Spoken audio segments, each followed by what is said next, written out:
Despite recent economic reforms, some forecasts predict Spain is set to slide deeper into recession. The country's difficulties have seen thousands of people rally over a period of many months. But they are not the only ones suffering, as RT's explains. For several months, thousands of Spaniards have been protesting loudly and angrily as the government's austerity measures spark rage among those who feel those cuts most painfully.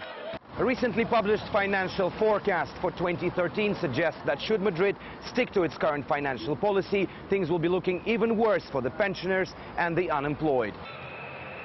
But while these people can stand up for themselves, these four-legged fellows cannot voice their discontent. Since Spain plunged into an economic crisis, horses have also become its victims. This stallion looks healthy now, but a month ago he was barely alive. He is the only survivor from a herd of more than 10. 7 more dead bodies were recently discovered by workers of this animal shelter in Madrid.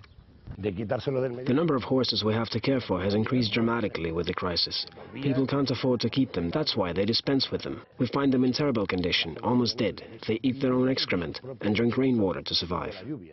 Keeping one horse costs around €300 a month, something many private families and horse riding schools cannot now afford. Prize stallions are often being sold at almost half their value, for €7,000 instead of 12.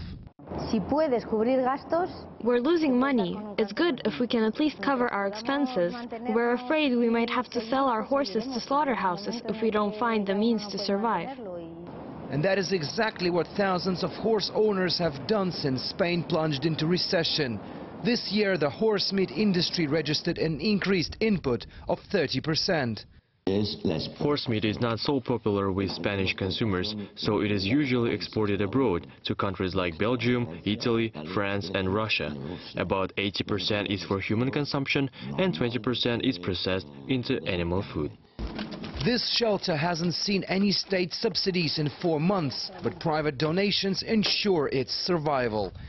Expired groceries from local markets may not be much of a delicious treat for these horses, but it's better than becoming food for someone else. As austerity measures continue to strangle Spain, many of these once loved animals will most likely pay for human economic mistakes. Recession, RT, reporting from Madrid in Spain.